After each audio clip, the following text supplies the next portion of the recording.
Welcome back, everyone. If you're here, chances are you love a good scare. Well, buckle up because tonight, we're diving into 3 spine-chilling night shift horror stories that'll leave you questioning whether you should ever work alone again. From a sophisticated stranger at a dive bar to a vanishing car thief in a quiet gas station, and a shadowy stalker in a Walmart, these stories are real, and they're happening right here in America. So, grab your popcorn, dim the lights, and let's get started. Story 1, The Mysterious Patron, Dive Bar. My name is Emma, and I work the closing shift at a cozy dive bar in a quieter part of my town. The place sits right off the highway, but the parking lot also has a back entrance accessible to the local community.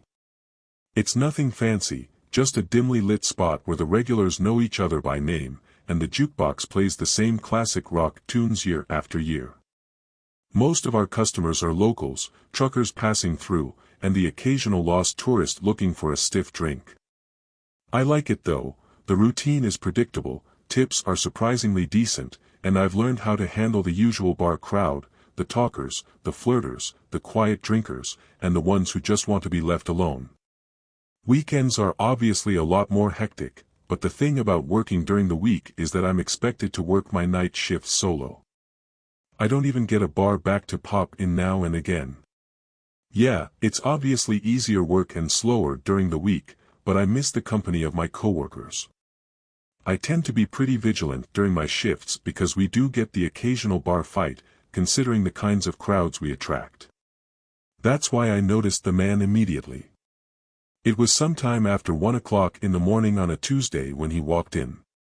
If I had to guess, I'd say he was in his late 40s, but he was extremely clean-cut and well-groomed, not the kind of look you'd expect from a guy his age in an area like this. He was wearing a black turtleneck beneath a black trench coat, definitely well-dressed but casual about it.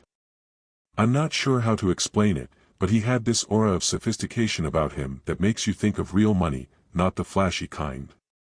He glanced around slowly before walking swiftly over to the bar and taking a seat. I also remember him having oddly good posture, but that's neither here nor there. When I walked over, he glanced at the bottles behind me and ordered something top shelf without hesitation. As I was pouring his drink, he asked me if I liked working here with a smile on his face. It was a normal enough question, so I answered him honestly and smiled back.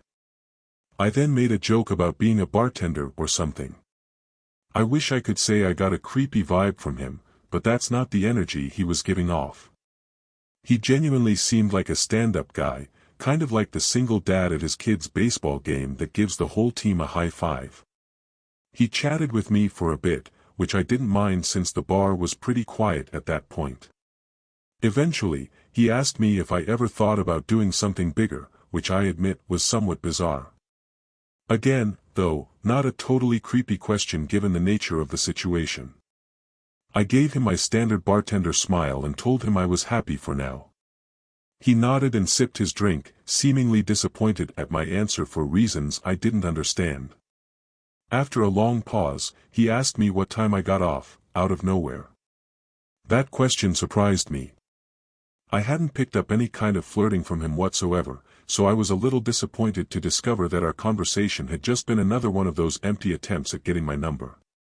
I smiled and gave him a vague answer, trying to brush him off in a friendly way without seeming uptight. Before he could answer, I busied myself and began wiping down the counter, but he didn't press.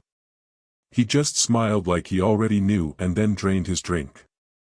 He pulled out a crisp $100 bill, laying it gently on the bar like it was nothing. Then, without another word, he walked out into the night. I didn't really know what to make of the encounter. I know it sounds like nothing, but his demeanor was just so far off my radar that I was intrigued. Either way, I figured I was never going to see him again and got on with my life. As it would turn out, though, I was wrong. A week later, he came back, only this time he wasn't alone. There was a woman with him. She drew my attention since I hadn't seen her before. She looked like she was in her mid-30s and was dressed in a way that didn't quite match her age, trendy but off, like someone trying a little too hard to blend in with a younger crowd. I watched her closely as the two of them approached the bar. Everything about her seemed calculated, from the way she smiled too easily to the way she leaned against the bar like we were already friends. As I was setting down napkins in front of them, the very first thing she said to me wasn't a hello or a drink order but a compliment. She put on this overly joyful smile and said, "You're so pretty." Her fingers brushed against my arm as she said it, lingering just a second longer than normal. I laughed and thanked her, but I could instantly tell that something was off about this woman. The man didn't speak, which I thought was also a little strange given that he had been so talkative last time. They ordered drinks, and I poured them, and that's when questions came flooding in. The woman asked me how long I'd been working here, along with how old I was, and a bunch of other small talk questions like that. I answered in short, polite sentences, but I got the sense that this wasn't small talk. She was studying me. At one point, she looked over at the man, and it seemed like they were communicating despite not speaking. She looked back at me and told me that she ran an exclusive event club. She leaned in a bit as she said it, lowering her voice as if to prevent her being overheard by another patron. She told me that she's always looking for young, fun people for private parties and that I'd make a killing, 10 grand for a weekend. I let out a small, forced laugh and told her it sounded too good to be true. She insisted that it was real and told me that a bunch of girls like me worked for them. Her smile never faltered at any moment, which was starting to creep me out. She steered the conversation back to the job, circling around the same words, fun, safe, exclusive. Then casually, she said, "You should step outside for a second. There's someone who can explain it better." My pulse kicked up. I wasn't playing around at that point. I didn't even bother pretending like I wasn't creeped out. "I'm good," I said in a firm voice, no smile on my face this time. Just then, a group of customers walked in, laughing and talking loudly. The woman's expression changed in an instant, her friendly mask slipping just slightly before she turned to the man beside her. Without another word, they left. I'd be lying if I said I wasn't unsettled after that. Those random people had just propositioned me for God knows what. I told my coworkers and my boss about the situation, and we all agreed to keep an eye out should those people return. My boss assured me that he was always a 15-minute drive away should I need him, and the bar security cameras were typically enough to deter any misbehavior. There wasn't really much I could do beyond that. It's not like those people had done anything illegal. I tried to push it out of my head, but a few nights later, after closing, I saw the car. It was parked across the street, engine off, just sitting there. I tried to tell myself it was nothing, but the feeling of being watched crawled over my skin like static as I walked to my car. I kept my head down, my keys clutched tight in my hand. When I pulled out of the lot, I checked my mirrors. The car followed, staying back just enough to avoid suspicion, but every turn I made, it was still there. I took a random turn onto a side street, and it followed. Another still there. I started freaking out internally. I knew it was them. I forced myself to stay calm and think. Then, without hesitating, I navigated and pulled into the parking lot of a police station, gripping the wheel so tightly my knuckles practically turned white. The second I pulled in, the car sped off. Nothing happened after that for a while, but I knew it wasn't over. Story 2, The Vanishing Thieves, Gas Station. I used to work the night shift at a gas station convenience store off of a quiet stretch of highway. I say used to because after what happened to me a few months ago, I won't work a night shift again. It's a small station, the kind that barely gets any business once it gets late. Most of my shift was spent restocking shelves, wiping down counters, and occasionally ringing up a trucker or traveler passing through. I remember the whole thing vividly.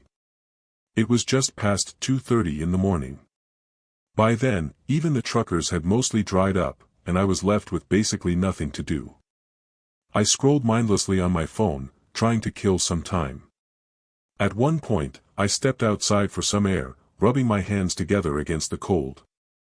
I exhaled a few times, watching my breath disappear in the cold.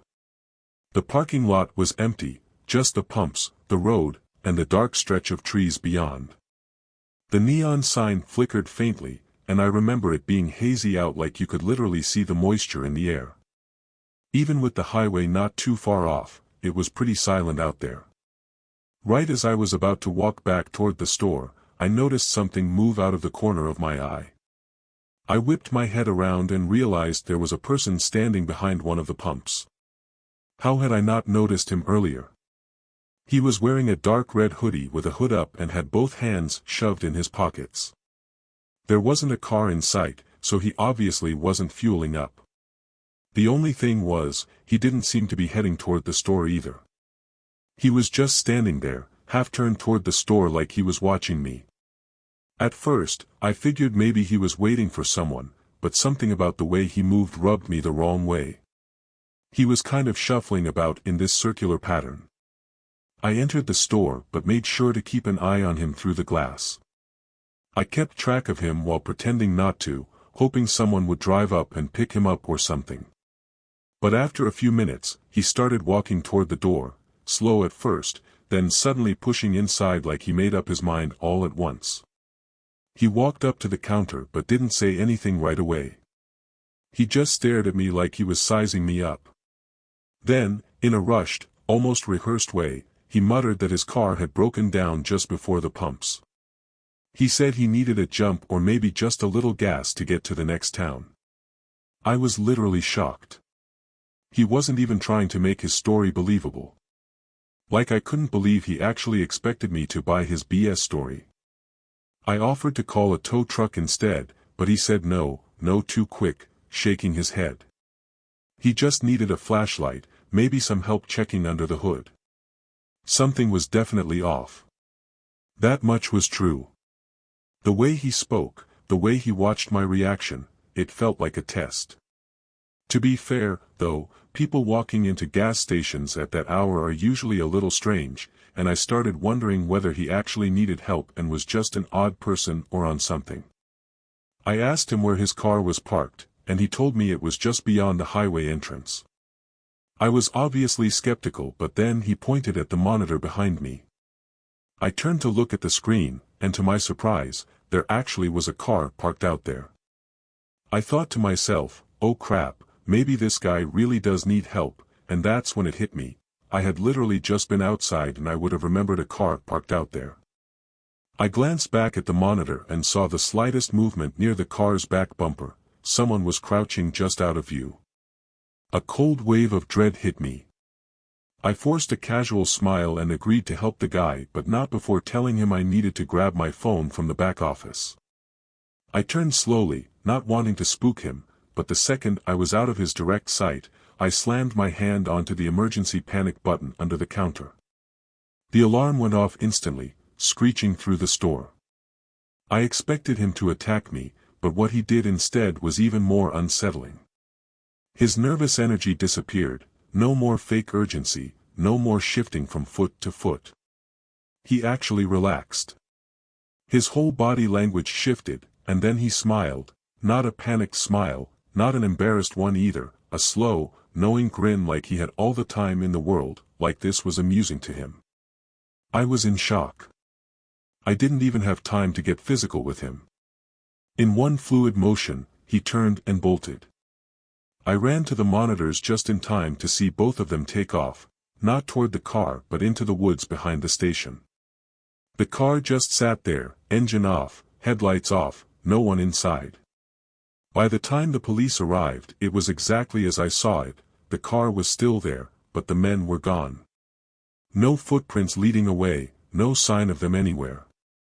And then one of the officers pointed something out, something I hadn't noticed before. The front passenger door was open.